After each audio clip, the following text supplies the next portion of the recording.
balik lagi di channel Bidan dan Mi. Kali ini kita akan bahas tentang perawatan setelah operasi sesar atau post SC. Buat yang baru tahu channel ini atau yang baru mampir di channel ini, boleh dong di subscribe-nya untuk dukungan kalian pada channel YouTube Bidan dan Mi ini. Makasih.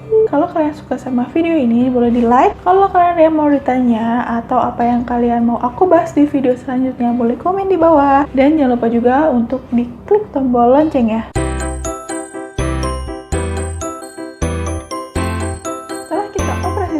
Kapan sih kita boleh makan? Boleh nggak sih kita angkat-angkat berat? Kapan sih kita boleh berhubungan seksual? So, kita akan bahas pertanyaan itu semua di video ini. Jadi, tonton video ini sampai selesai ya.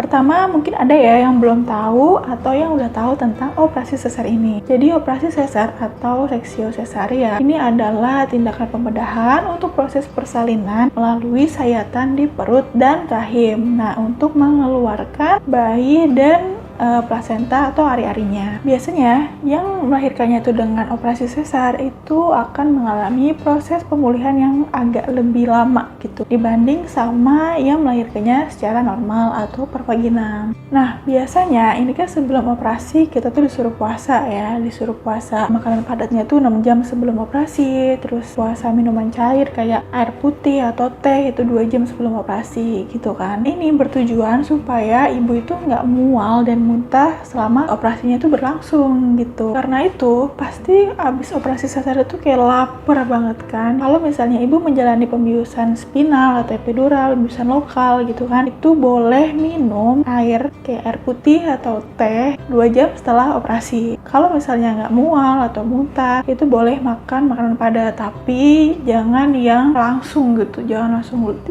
porsi, 3 porsi, 2 porsi gitu, jangan. Jadi bertahap, dikit-dikit dulu aja ya, yang penting keisi gitu loh perutnya. Jadi kalau misalnya mual ya stop dulu gitu, jangan terusin dulu makannya. Nah, pada kasus tertentu yang dilakukannya pembiusan secara umum pada proses operasi sesar itu, ibu boleh makan atau minumnya itu kalau ibu udah bisa buang angin atau kentut. Nah, itu baru boleh makan atau minum. Jadi hal ini itu disesuaikan dengan efek obat bius terhadap kerja saluran cerna. Jadi kalau misalnya ibu itu udah buang angin, udah bisa kentut gitu kan, itu artinya sistem pencernaannya tuh udah mulai bagus gitu loh. Dalam 24 jam pertama itu kan biasanya kalau ibu itu dibiusnya lokal, dan kebanyakan emang lokal sih ya. Nah, itu kan disuntiknya itu di lubang di punggungnya, karena itu resikonya lebih sedikit gitu ke bayinya. Itu biasanya ibu nggak boleh duduk dulu selama 24 jam. Jadi ya selama 24 jam itu ya ibu emang harus tiduran dulu gitu. Nah, walaupun ibu ini tiduran, kalau misalkan kakinya tuh udah bisa mulai digerakin, silahkan belajar miring kanan dan miring kiri. Ini bakalan kurang nyaman gitu. Bahkan beberapa mungkin merasa nyeri gitu, karena ya emang nyeri gitu kan. Karena kan yang disayat itu kan perutnya, dan ya otot perut itu salah satu yang berperan ketika kita miring kiri, miring kanan. Jadi ya emang wajar gitu loh kalau sakit gitu kan. Tapi kalau ibu semakin menunda-nunda dan ketika akhirnya harus miring kanan dan miring kiri setelah 24 jam, itu akan lebih nyeri tahu. Kenapa? Karena ototnya tuh jadi lebih kaku. Bayangin aja deh, kita tiduran telentang terus kan, padahal ada lukanya. Nah, itu nanti jadi semakin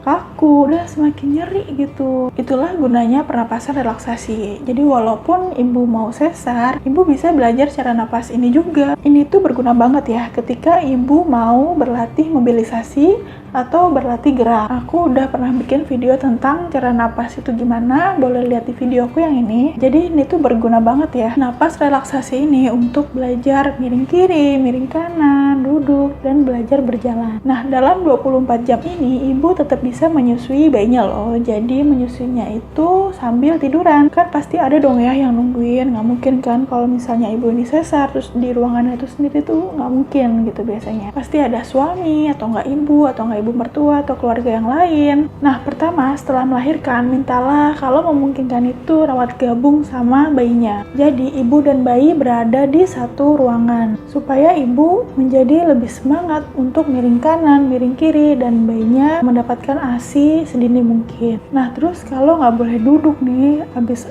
operasi sesar ini selama 24 jam, nah terus nyusuin bayinya gimana nih? Nah, itu yang tadi aku bilang, sambil tiduran. Yang pertama kayak IMD atau inisiasi menyusu dini. Jadi bayinya ditaruh di dada ibu, bayinya tuh tengkurap gitu. Nah, ibunya kan telentang. Nah, itu bayinya diarahin ke payudaranya. Makanya harus ada orang ketiga supaya si orang ketiga ini bisa megangin bayinya supaya nggak jatuh gitu. Jadi menyusui pertamanya itu sambil tiduran telentang gitu kan. Nah, kalau ketika akhirnya kakinya itu udah mulai berasa, udah ada lagi kayaknya gitu kan. Karena kalau misalnya SC itu kakinya tuh kayak nggak berasa, kayak hilang gitu. Nah, itu barulah kita belajar miring kanan, miring kiri, terus tarik nafas, hembuskan ketika sakit, belajar miring kiri lagi, belajar miring kanan lagi. Jadi kan kalau kita miring kan otomatis lebih gampang ya buat nyusuin si bayinya itu. Nah, tapi tetap ya harus ada orang ketiga buat bantu megangin sama buat menjaga supaya payudara ibu nggak menutupi hidung si bayinya. Biasanya dalam 24 jam ini kita masih akan mendapatkan suntikan pereda nyeri atau pengurang nyeri gitu kan, dan masih pakai selang kateter untuk mengalirkan pipisnya. Operasi sesar di rumah sakit itu biasanya sampai hari ke-3 atau hari ke-4. Jadi setelah 24 jam pertama tadi sampai hari ke-3 itu biasanya ibu mulai bertahap dilepas kateternya. Biasanya setelah 24 jam itu ibu diminta untuk belajar duduk. Kalau duduknya udah sukses, udah berhasil gitu kan, nah itu nanti selang kateternya itu akan dilepas. Terus ibu bisa belajar berdiri dan berjalan. Pas latihan dari tiduran ke miring itu nyeri, terus dari tiduran ke duduk pun nyeri, terus dari duduk ke berdiri itu pun juga nyeri. Jadi di sini dukungan dari si yang nungguinnya itu penting banget,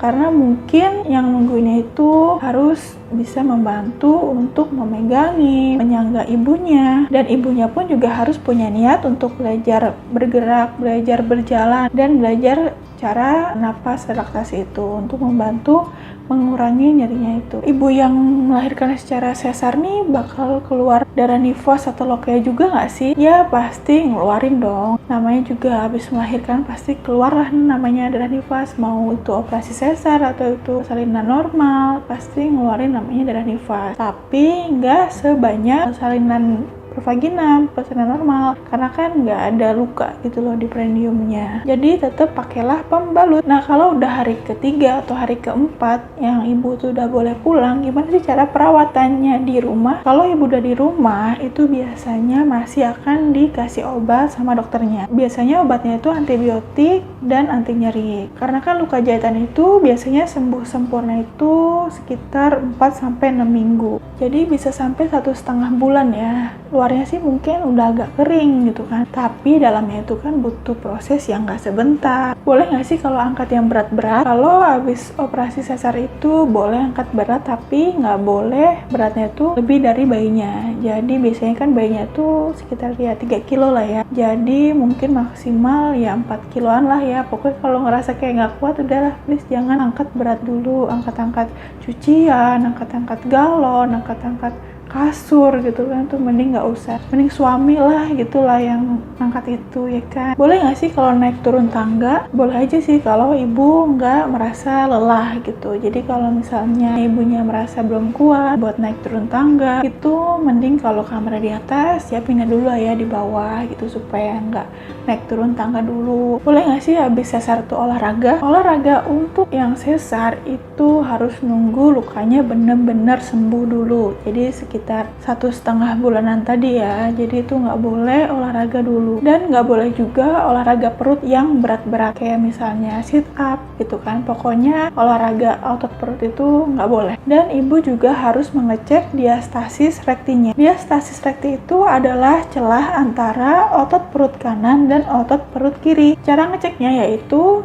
jarinya dibentuk kayak gini, terus ibunya tiduran, kakinya ditekuk. Nah, jarinya ini ditekankan di pusar, terus ibu agak bangun kayak setengah sit up gitu. Nanti akan ada rasa celahnya. Kalau celahnya itu di atas 2 jari, itu ibu belum boleh olahraga. Terus untuk perawatan lukanya, jadi perawatan luka sesar itu kan biasanya di plester. Nah, mintalah plester yang anti air kalau misalnya ada. Intinya lukanya itu tuh nggak boleh kena air dulu, nggak boleh basah. Tapi bukan berarti ibu tuh nggak mandi ya, ntar bau. Jadi kalau misalnya ibu pakai plester yang anti air, itu ibu boleh mandi kayak biasanya, jebar-jebur. Tapi kalau misalnya plesternya itu bukan anti air, nah itu ibu bisa pakai waslap, jadi dilap-lap gitu loh. Jadi intinya tetap harus menjaga kebersihan diri. Oke, pakai bajunya yang longgar ya, jangan yang ketat. Aduh, pasti itu kan nyeri banget masa pakai baju yang ketat. Jadi pakai yang longgar dulu aja ya. Juga bahannya yang katun supaya nyerap keringat, supaya lukanya itu nggak lembab. Biasanya ibu akan dijadwalkan kontrol oleh dokternya untuk lihat jahitannya itu jadi atau enggak, infeksi atau enggak, ngeluarin nanah atau enggak. Oh ya, ibu harus tahu ya tanda bahaya nifas. Jadi kalau misalnya ibu ngalamin ini,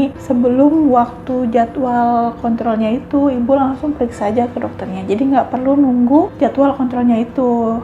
Nah, tanda bahayanya itu yaitu yang pertama, demam lebih dari 37,5 derajat Celcius. Yang kedua, nyeri banget atau bengkak atau keluar nanah dari lukanya. Yang ketiga, darah yang keluar itu banyak banget, darah nifas yang keluar itu banyak banget sampai berkali-kali ganti pembalut. Yang keempat, sesak nafas. Yang kelima, itu bengkak. Nah, bengkaknya itu sampai menimbulkan nyeri. Yang keenam, buang air kecil yang sakit. Yang ketujuh adalah darahnya tuh bau banget, hampir mau kayak bau busuk gitu. Itu semua ada di video aku yang ini ya, di tanda bahaya nifas. Itu ibu bisa cek di situ untuk penjelasannya. Saat ibu itu kontrol, itu biasanya sambil diganti perbannya. Jadi kalau misalnya lukanya itu udah kering, itu biasanya sih udah nggak dikasih perban lagi. Kalau lukanya itu udah kering, udah bagus gitu. Nah, ada nih beberapa ibu yang punya bakat keloid.